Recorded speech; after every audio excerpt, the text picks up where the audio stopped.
Today's episode is sponsored by Gremlin. Gremlin's chaos engineering platform lets you intentionally inject failure into your system to find weaknesses before they cause problems for your users. Use Gremlin for free at gremlin.com/free. Good morning, and thanks again for joining us on the InfoQ Podcast. I'm Wes Rice, the host of the podcast, and today I'm talking to Katharine Jarmul. Katharine is a Pythonista who helped form the first PyLadies chapter in Los Angeles in 2010. Today, she is the co-founder of KIProtect, a data science machine learning security company in Berlin, Germany. She is also keynoting at QCon.ai this April. Today on the InfoQ Podcast, we're talking about privacy and ethics in machine learning. What's that mean? What are some strategies? What's the current thinking around it? And the legal implications of privacy and ethics in machine learning. Today, we're going to talk about recommendations for software engineers thinking about machine learning, and we're going to do a little preview of her keynote at QCon.ai. As always, thanks for joining us on your jogs, runs, and commutes. Katharine, welcome to the show. Thanks so much, Wes. I'm really excited to be here. Me too. So tell me a bit about KIProtect. You started it, about a year or two ago? Yeah, actually, we publicly announced it on the day that GDPR went into effect, which was nice. quite a fun announcement to make. But we had been working on it for a few months prior to that. So it's about a year old now. And myself and my co-founder, Andreas, are really passionate about the topic of basically how can we make privacy and data security easy for data scientists, machine learning engineers, and just in general, people that have to deal with lots of data that may have personal or sensitive information. So this was a passion of ours. This was something that we said, it doesn't have to be as hard as it currently is. And that's what made us form KIProtect, which stands for Künstliche Intelligenz Protect. So it's a little play on the word for AI in German and the word protection, of course, in English. So you were just talking about things that you call ethical machine learning. What does that mean, ethical machine learning? Yeah, so ethical machine learning, this has been really an explosion from the research community first, which is how can we create more ethical machine learning models? And I think this came from a lot of pressure from normal folks who saw biases, human biases that were reflected in AI or machine learning models. And there's numerous examples we can post. There was the algorithm that downrated women's or the word women's when it found it in resumes, which of course is really disturbing. It had learned it from real data, right? There was a model that classified Black folks as gorillas in Google Photos. There was, unfortunately, many examples. There was the Google Translate problem where if you said, he's a secretary, she's a professor, it would translate it back into she is a secretary and he is a professor. These types of problems have both been well researched and well documented from both, let's say, consumer pressure, I would say, and consumers really calling out and saying, hey, I noticed this, and it's probably something that you want to worry about, as well as then the research community, particularly certain groups that are focused now almost exclusively on fairness and transparency in machine learning.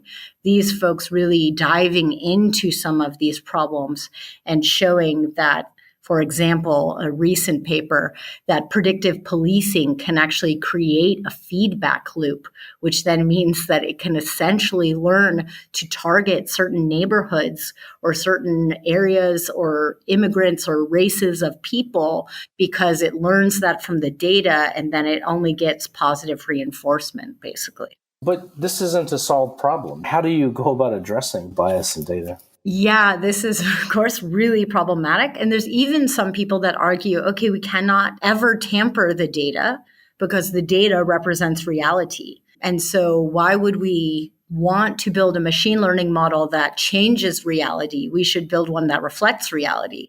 And so this is honestly a really big debate within the community. I think probably some of the first areas that will really push forward this in a more practical way are the ones that are more regulated for this type of behavior. For example, Google did some really interesting research that they released on credit scoring. and how you can create a fair credit scoring model. And this is because banks, US banks at least, and I think banks across numerous places, are held to stronger anti-discrimination laws. And for this reason, if you're going to automate something that has anti-discrimination laws, then you really need to think about, okay, how can I build something that's not going to discriminate in an unfair way? Because literally, I mean, one of the words for machine learning is to build discriminators, right? It's like, this is what we ask them to do. We ask them to make a decision. So why are we surprised? Yeah. So this is kind of like this tension, I would say, between the goals that we have as machine learning engineers and the fact that we don't really necessarily want to increase unfairness or unequal treatment in our world. What are some of the strategies to get started? Obviously, the first steps are hiring diverse teams to make sure you're just aware of what's happening, that you don't just get into a box and start thinking a certain way. That's certainly an approach. There's auditing that's a way. In your minds, what are the first steps? And then how do you continue to evolve and get better with this? So some of the first steps are, as you mentioned, just kind of awareness that it's a problem. I think this is a really good first step because I think actually taking time to define what are your team goals, what is the kind of criteria that you want to evaluate yourself on, maybe even if you use KPIs or OKRs or something like this to evaluate your performance, or as you build a new product, maybe you set a fairness criteria or a fairness evaluation that you revisit over time. Because I think if it's not built into the team discussion, then it's very hard to insert at a later day. It's very hard to say, oh, I built a model, it's doing great. Oh, oops, it learned some bad things. What do we do now? It's much better to have it from the get-go. And then once you define that, or you can, say that that's some sort of team goal, then it's really taking a look at the task, taking a look at your data, and defining some of these fairness criteria or measurements where you say, okay, here's the measurement that we're going to use to determine whether it's behaving in a fair manner or not. And this is the lowest level that will allow it to reach when we hit send into production. And I think defining that, especially from an engineering perspective, at least defining that in a really specific way means that you have your criteria, you have your marching orders, so to speak, and you can at least say, okay, we at least meet these minimum requirements. And that at least give you something where you use it essentially as a performance metric or an evaluation metric for what models you will be willing to use in production. Obviously, the thing that immediately comes to mind is GDPR when you talk about algorithmic transparency and fairness. But as we were talking kind of before we started recording the podcast, you were talking, it's not just in Europe, it's not just in EU. There's all kinds of things happening in the US, for example, that are making this much more than just a nice to have, but a legal requirement. Yeah. So, I mean, obviously we have the GDPR here in Europe, which gives a lot of European citizens extended data rights. And it also puts an extra burden on, let's say, engineering teams and software teams on making sure that privacy by design is implemented and that extra data security is implemented. And I would say it's quite unfortunate, I think, for me to see the amount of misinformation out there about GDPR. I think there's a lot of scare tactics, which are pretty disturbing to me. Like the amount of websites I couldn't go to on the following week, I was like, what? This has been in the works for like years, literally years. And people were like, oh, oops, just geo-block. So I think that it's interesting to think about GDPR and what it means for how we handle data. And I think if you're in the US and you work in healthcare or you work in finance, you already know about a lot of these things. You already have been thinking about this. You've already been held to stronger regulations in general than other industries. So when I talk with folks, for example, some of our customers that are in healthcare in the US and that are in finance in the US, they get it automatically. And GDPR for them was just a few extra hoops of certifications, basically. But I think outside of those areas, so for healthcare, there's the HIPAA regulation. For banking, there's a lot of different regulations and casework, essentially. I think, unfortunately, we're starting to see a little bit of a cultural or societal backlash against bigger tech companies. And we can see this, for example, with Amazon being pushed out of the New York headquarters, and other examples of this where public opinion is, let's say, a little bit negative towards some of the technology that we're building and creating as a greater tech community. And I think it's interesting to see that one of the larger concerns is things like privacy and things like data rights. It's, hey, I don't want you to just sell my data to anyone. I don't want to be a part of some big data leak. I don't want to have to change my password because, oh, by the way, it was sold on the black market. And now, I have to update every password I have. These are all really data privacy and data security questions that people are starting to ask. And this is causing some regulators within the US states to propose new data privacy regulations. So there was the one that passed in California that talks specifically about selling user data, that if you're going to sell user data, you have to get their permission first. And then there was several other states that proposed new privacy regulations within the past weeks and months, basically since 2019, most of them. And these are pushing for some more of these rights. Now, we can debate perhaps whether regulation or regulators, which may or may not understand how some of these technologies actually operate, whether that's the best way to go. But I think they're reacting to a public opinion crisis, which I think is really important to react to whether or not the regulations pass, which is that people, this is essentially a political campaign that a lot of these politicians who are proposing these are running on. And they're saying, we're tired of having our data sold. We're tired of having creepy things happen to us because of websites we look at and stuff like this. Is it mostly around data ownership and like the right to be forgotten? I haven't seen anything in the US that I know about that are around like algorithmic transparency, how a decision was actually achieved. Is that accurate? Yeah, I think most of the ones in the US are indeed about this like these data markets. So buying and selling of customer data, as well as, let's say, profiling of a user. So, for example, this idea of using automated decisions and so forth. So when I apply for a bank account or when I apply for a job, should an algorithm be able to decide whether I move to the next level or not? And yet this is, from a technology perspective, this is not only possible, right? But this is something that a lot of people want to help automate, right?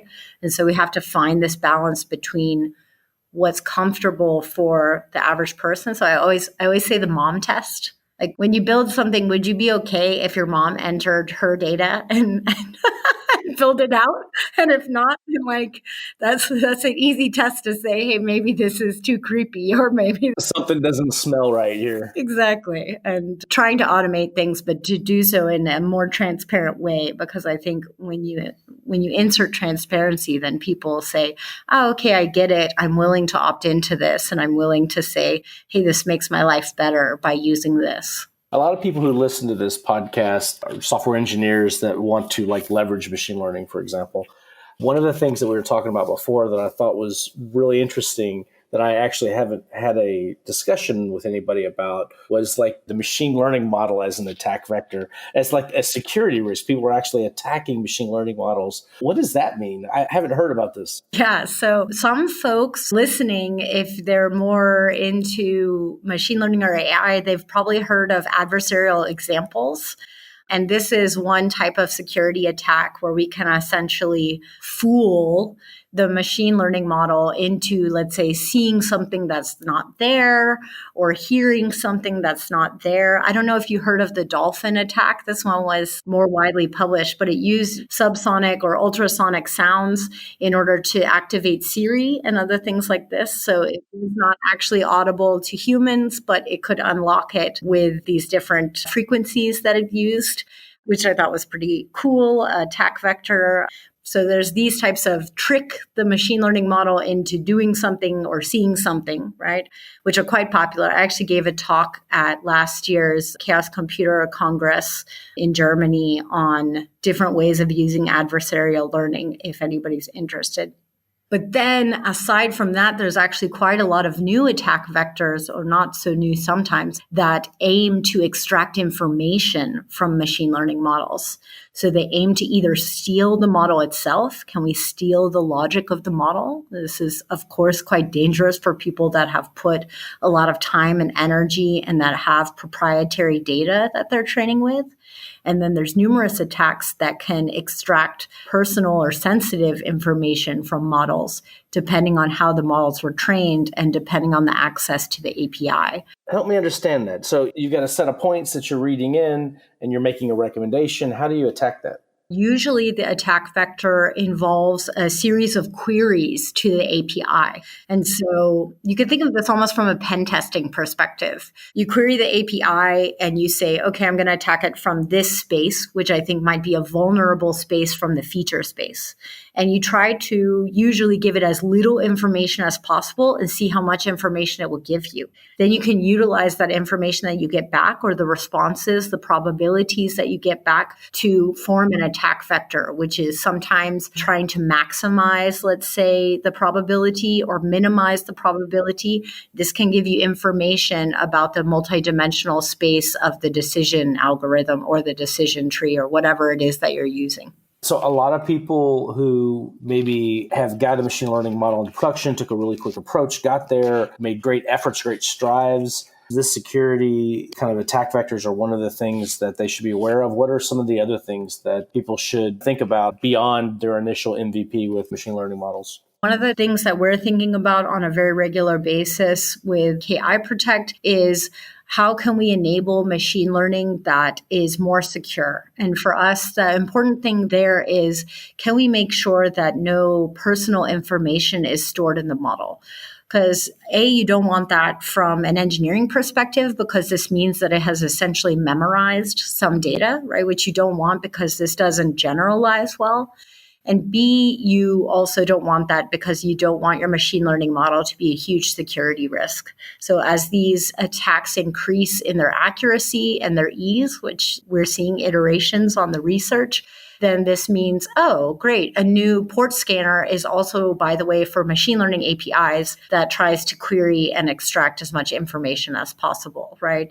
And so we really need to start thinking of our machine learning models the same way we think of other APIs that connect with the public internet. And if it's going to touch the public internet, it should be secure just the same way as we would secure a database. And we really need to think about it in that, or just the same way we would secure a data API. So think about basics of API keys, request limits, and also think about potentially removing or protecting the private information before you train the model, which is what we really specialize in, is detection and protection of that private data via a cryptographic method that we use.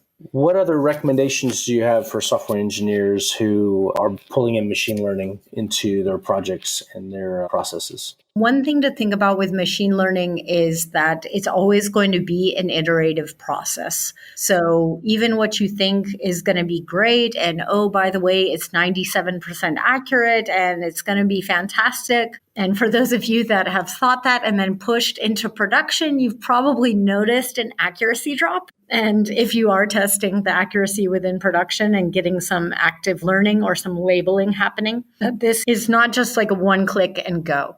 This is something that if you're going to maintain machine learning in production, this means maintaining your models in production.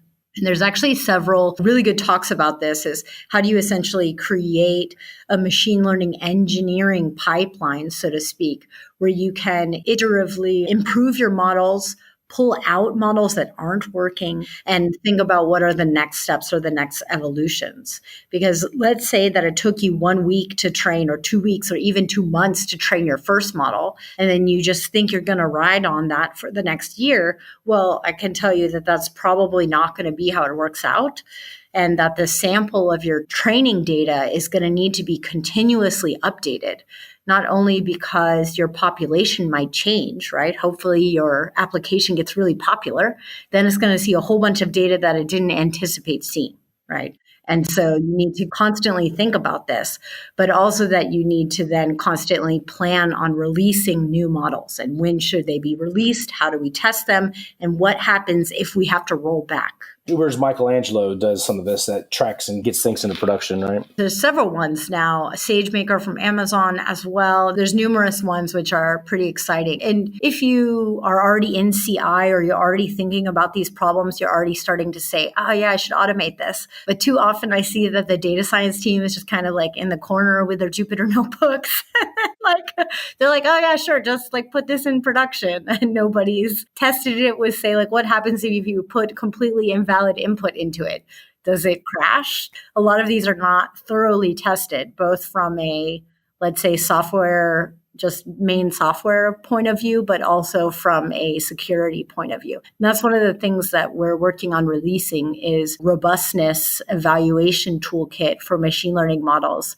This will be open source. We're calling it Algoneer. Algoneer, nice. Can you engineer your algorithms in a way to evaluate them for robustness and ethical treatment, so to speak, in a better way? And there's actually also quite a lot of other academic libraries that have been released around this. We're going to try to pull in the ones that make sense. So what does that mean when you say robustness? What is it going to actually look at? So robustness for us, and also from most of the research, means a few different things. So number one, security. So when we think about, let's say, these fooling or these adversarial examples, or a paper that I really liked that I recently read, Battista Biggio, he called them wild patterns, which I thought was a really cool way of... That's a cool name. Yeah. Anyway, so these wild patterns, right? So it has to be robust against these type of attacks to some degree, because we know those attacks exist. Secondly, it has to be robust from, let's just say, random input or random information, right? It can't spew out extra information, or it can't spew out nonsensical information if it gets, let's say, something it doesn't expect, which I built a tool for last year called Data Fuzz that helps do this. So it's like fuzzing your data, essentially. And then number three, that it does not leak personal or private information. So it cannot be used as, let's say, a security breach attack on the data that you use to train it.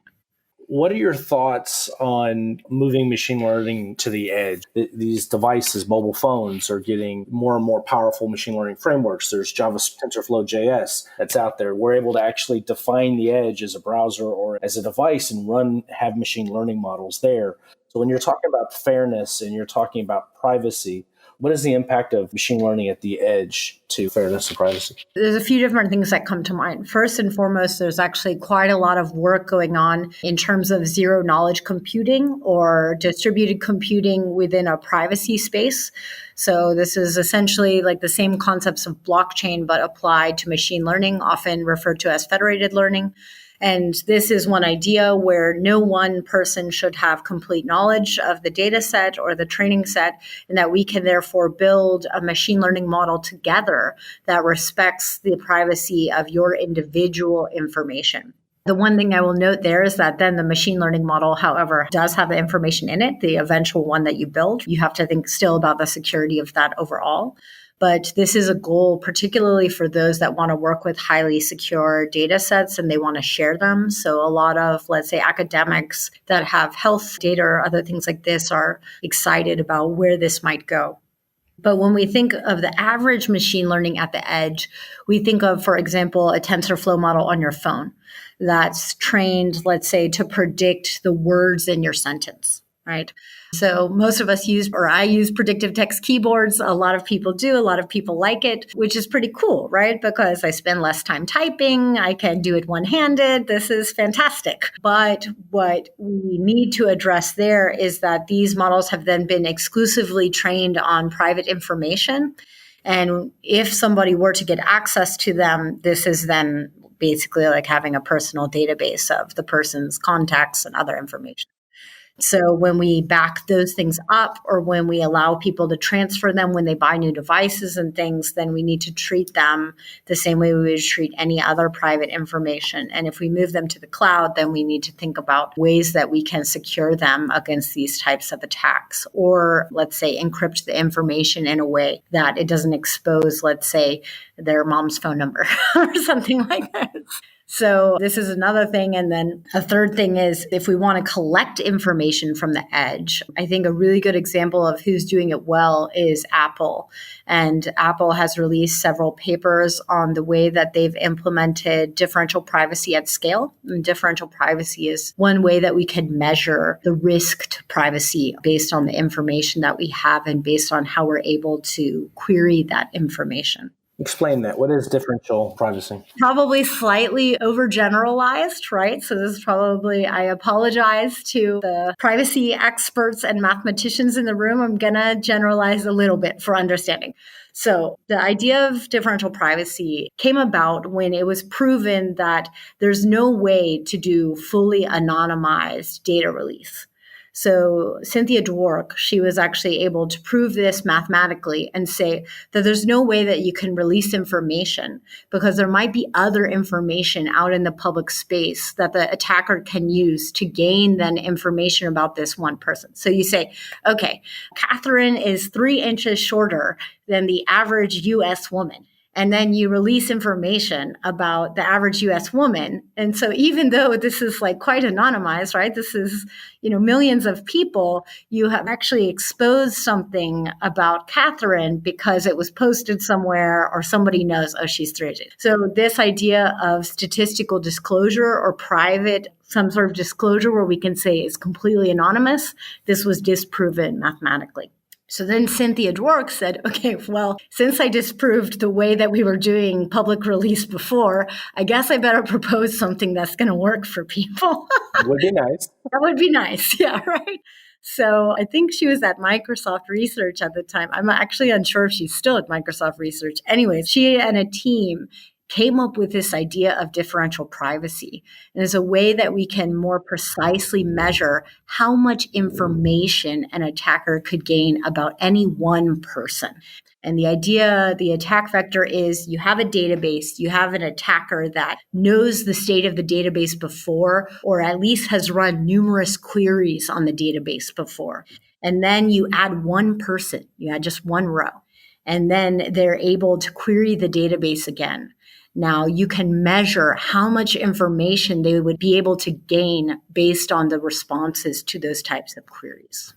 And so when we think about differential privacy from, let's say, a distributed computing or an edge device problem, which I really believe that we should push privacy and security to the edge. I think this is probably the safest way to do things because it means that we are less prone to attack on our central databases or central storage. So the idea behind this is Apple is really doing what they released as differential privacy at scale. So if you have an iOS device, an iPhone or an Apple computer, it's collecting statistics, like small statistics about your usage, let's say. And one of the really cool examples from the paper actually is about emoji use. And they said, our keyboard designers, they want to know what emoji should they recommend, or should they sort emoji by frequent use and these types of things. And they wanted statistics on this so that they could make better decisions. And what they did is they collected these statistics in a differentially private way, which means that they protected the way and how often and how much of the emojis that you regularly use as an iOS user and how that was sent to Apple. Then these were aggregated in an anonymous way.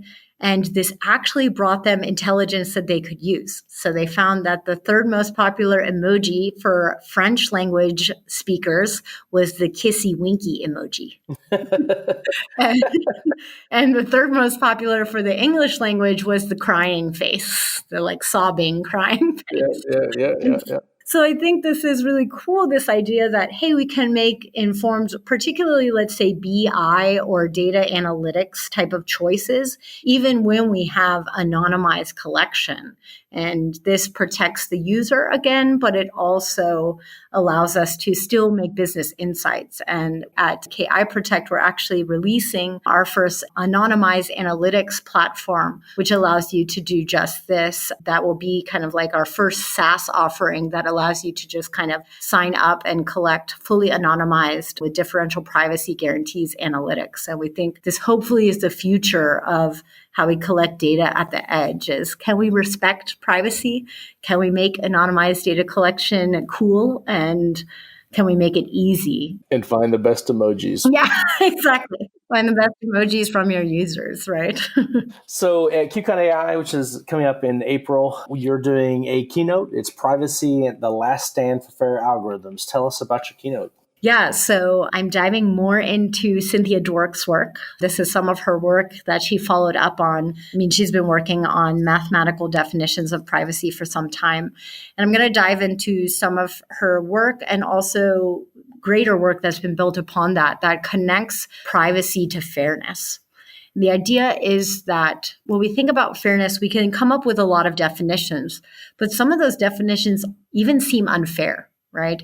Because really fairness is that I'm treated equally to, let's say, people that are different from me in race, in background, in religion, in gender, and so forth, that I'm evaluated in a fair way versus them. And this doesn't necessarily mean that I automatically, let's say, get a bonus because I'm a woman or something like this. This means that I need to be fairly evaluated in some way. And Cynthia Dwork's idea on this that I'll present about and that also will build upon for some other research and also some techniques is, what if the algorithm or the model could never learn my gender? If it could never learn my gender, then it cannot discriminate against me based on that. And then it's more likely that I would be compared to other people like me. Other people that have been doing, for example, this type of work for more than 10 years, other people that have the same other competencies as me, let's say, or something like this, if we're talking about, let's say, automated resume review or something. So I have a question. If you don't have gender, for example, if it's completely excluded, how can you audit? Because there are things like quasi-identifiers that may actually be something else that relates to the gender. So how do you deal with problems like that? Yeah, and so this is taken into account in some of the ways that we train when we train for privacy and fairness at the same time. So first off, we need to know the private information somewhere. And we need to know this so that we can determine whether it was learned or not. And then what we use in the evaluation process is we essentially try to say, can it guess this based on what it knows?